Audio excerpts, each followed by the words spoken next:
ونتوكل عليه ونعوذ بالله من شرور أنفسنا ومن سيئات أعمالنا من يهده الله فلا مضل له ومن يضلله فلا هادي له ونشهد أن لا إله إلا الله وحده لا شريك له ونشهد أن سيدنا ومولانا محمدا عبده ورسوله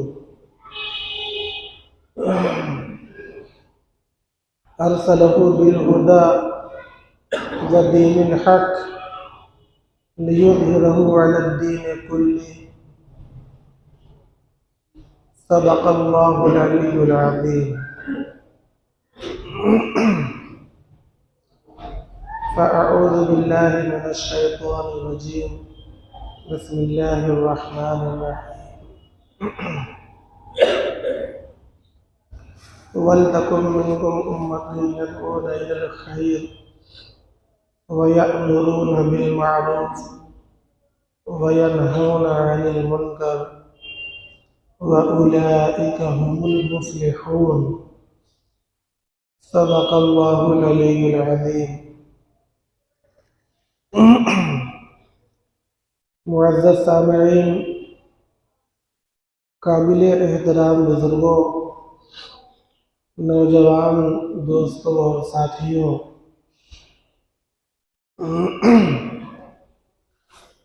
سورہ آل عمران کی آیت نمبر 104 جو آج تلاوت کی گئی، پچھلے ہفتے جمعہ کے بیان میں بھی یہی آیت تلاوت کی گئی تھی۔ اسی سلسلے میں باتیں چل رہی تھی، جس میں ایک اہم بات یہ آئی تھی کہ اللہ تبارک و تعالیٰ کی طرف سے یہ حکم ہے کہ تم میں ایک ایسی جماعت ہونا چاہیے، وَلْتَكُن مِّنْكُمْ أُمَّةٌ، چاہیے کہ تم میں ایک جماعت ایسی ہو۔ تو یہ اہم بات ہے کہ ہمارے درمیان، ہمارے معاشرے میں ایک جماعت ایسی ہونی چاہیے جو اللہ تبارک و تعالیٰ کے ان حکموں کو اپنے قول اور عمل سے پورا کرنے والی ہو۔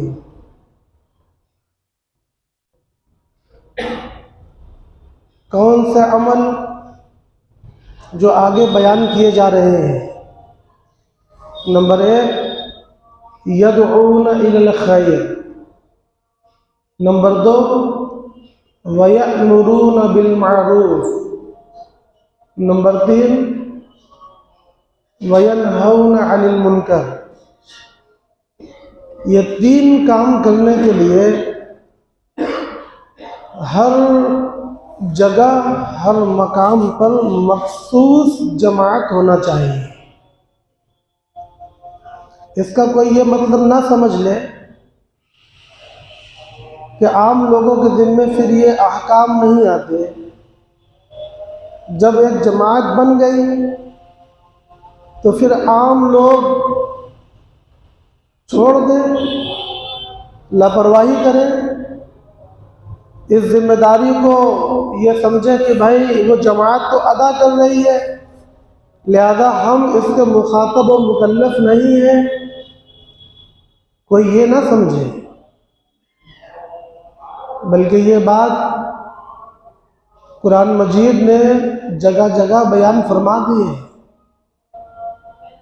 نبی پاک صلی اللہ علیہ وسلم نے بھی بتاکید اور بترغیب بیان فرما دی ہے کہ امت کا ہر فرد داعی ہے، ہر فرد کے ذمے یہ باتیں آتی ہیں۔ کیا باتیں؟ میں پھر خلاصے کے طور پر بیان کرتا ہوں تاکہ ہمارے بھی اور آپ کے بھی ذہنوں میں وہ بالکل بیٹھ جائے، پیوست ہو جائے ہمیں یاد کرنا نہ پڑے، ہم اسے بھولے ہی نہیں۔ وہ کیا ہے؟ اس کو اس طرح سمجھیے، جو میں سمجھانا چاہتا ہوں اس کو اس طرح سمجھیے کہ نیکی کرنا، عبادت کرنا اور گناہوں سے بچنا، گناہ کبیرہ اور گناہ صغیرہ، ہر آدمی اس کو اپنے لیے ضروری سمجھتا ہے یا نہیں؟ نماز پڑھنا، روزہ رکھنا، زکوٰۃ دینا، تلاوت کرنا اور پرہیزگاری کرنا، ماں باپ کی فرما برداری کرنا، جتنے بھی نیکی کے کام سمجھے جاتے ہیں، جانے جاتے ہیں ہمارے سماج میں، ہمارے معاشرے میں، جتنے بھی نیکی کے کام سمجھے اور جانے جاتے ہیں، ہم اور آپ یہ سمجھتے ہیں کہ نہیں ہمارے لیے یہ کرنا ضروری ہے۔ نماز، روزہ، زکوٰۃ، والدین کی فرما برداری، دین کی مجلسوں میں بیٹھنا، دین کو سیکھنا، قرآن کو سیکھنا ضروری ہے ہماری نجات کے لیے۔ اور تمام گناہ، شراب، جوا، چوری، ڈکیتی اور ہر قسم کی فحاشی اور عریانیت، جھوٹ، فریب، دھوکہ، ایذا رسانی، ناانصافی، بے ایمانی، جتنے قسم کے گناہ سماج کے بچے جانتے ہیں، کہ ہم اور آپ یہ جانتے ہیں کہ نہیں اپنے بارے میں ان چیزوں سے بچنا چاہیے؟ اتنا تو جانتے ہیں کہ ان چیزوں سے بچنا ضروری ہے، یہ ہمارا ایمان، ہمارا عقیدہ ہے۔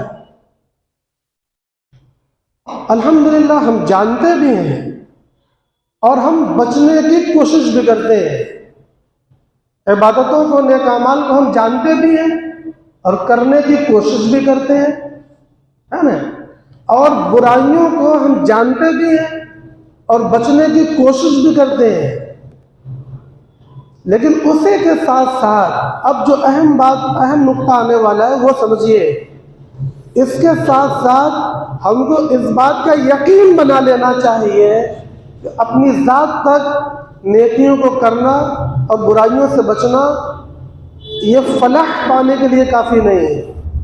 آگے کی آیت میں اولئک هم المفلحون آیا ہے، اور میں نے فلاح کا معنی پچھلے ہفتے بیان کر دیا تھا، دنیا اور آخرت دونوں جگہ کامیاب ہو جانا۔ اب یہ سمجھیے کہ اپنی ذات تک نیک اعمال کو کرنا اور اپنی ذات تک برائی سے بچنا یہ فلاح کے لیے کافی نہیں ہے، بلکہ یہ ضروری ہے۔ قرآن نے جو ہم کو سمجھایا ہے، قرآن نے جو تعلیم دی ہے، اس کا نچوڑ میں بتلاتا ہوں۔ قرآن یہ کہتا ہے گویا کہ یہ ضروری ہے کہ جس طرح ہم اپنے اوپر عبادتوں کو فرض سمجھتے ہیں اور منکرات سے بچنے کو فرض سمجھتے ہیں، اسی طرح ہم اس بات کو بھی فرض سمجھیں کہ بھلائیوں کی طرف لوگوں کو بلانا اور برائیوں سے لوگوں کو بچانا یہ بھی فرض ہے۔ اب بات سمجھ میں آئی؟ اسی طرح یہ فرض سمجھیں کہ جو خیر ہے، یدعون الی الخیر، اور جو معروف ہے، یأمرون بالمعروف، ان کی دعوت دینا، ان کی طرف بلانا یہ بھی فرض ہے۔ وینہون عن المنکر، اور برائیوں سے خود بھی بچنا اور لوگوں کو بچانے کی بات کرنا، بچانے کا انتظام کرنا، ہاتھوں سے انتظام کرنا، زبان سے اس کی بات کرنا اور اپنے دل دماغ میں اس کی برائی کو برائی سمجھنا یہ فرض ہے۔ پورے قرآن مجید کا یہ خلاصہ ہے۔ اب جس آیت کی میں نے تلاوت کیا، گویا میں نے آج کے بیان کو شروع میں ہی پورا خلاصہ بیان کر دیا۔ اب تفصیل کے طور پر میں چند باتیں مزید عرض کر دوں ایک بات تو میں نے یہ بتلائی تھی کہ خیر کا معنی کیا ہے، اور پچھلے ہفتے اسی پر بیان ختم ہوا تھا۔ خیر کا لغوی معنی میں نے بیان کیا تھا۔ لغوی معنی کیا ہے؟ الخیر هو اسم جامع لكل ما يقربنا إلى الله ويبعدنا من غضبه وسخطه وعقابه۔ لغت میں خیر ہر اس چیز کو کہیں گے جو ہم کو اللہ سے قریب کرے اور اللہ کے غضب، اس کے غصے سے ہمیں دور کرے۔ اگر ہم وہ کام کریں تو اللہ سے قریب ہوتے چلے جائیں، اور اگر ہم وہ کام کریں تو پھر اللہ کی ناراضگی سے دور ہوتے چلے جائیں، ہم اس کام کو خیر کہتے ہیں۔ یہ خیر کی جامع معنی تعریف ہے لغت میں۔ لیکن اس بات کو ذہن میں رکھیے کہ جب یہ آیت نازل ہوئی تھی جس کے اوپر آج بیان چل رہا ہے، تو نبی پاک صلی اللہ علیہ وسلم نے صحابہ کرام رضی اللہ عنہم اجمعین کے درمیان اس آیت کو پڑھ کر سنایا تھا، اور اللہ کے نبی ہر آیت کے ساتھ اسی طرح کرتے تھے۔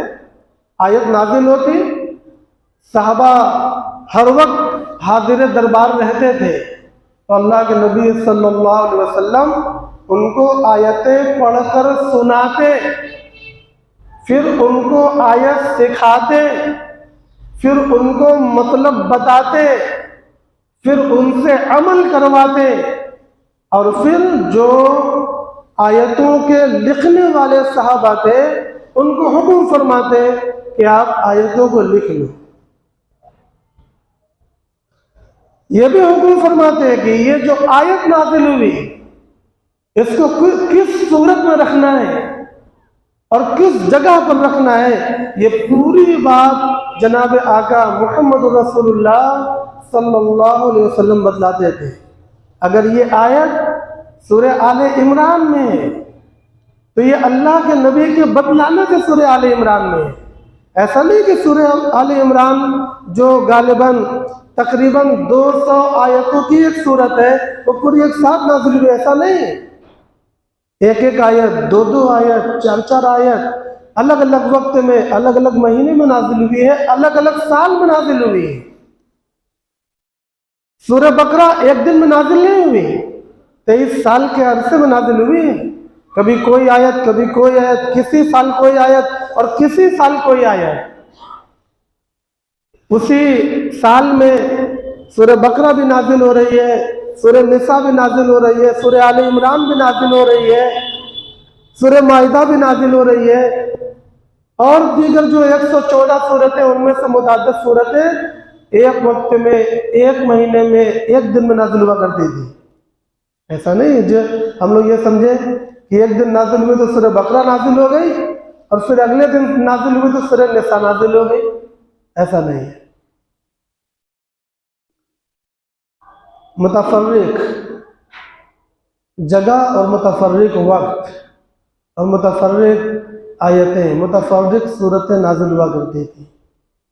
اللہ کے نبی صلی اللہ علیہ وسلم بتلایا کرتے تھے کہ اس آیت کو فلاں صورت میں رکھو، اور فلاں جگہ یعنی فلاں آیت کے پہلے اور فلاں آیت کے بعد رکھو۔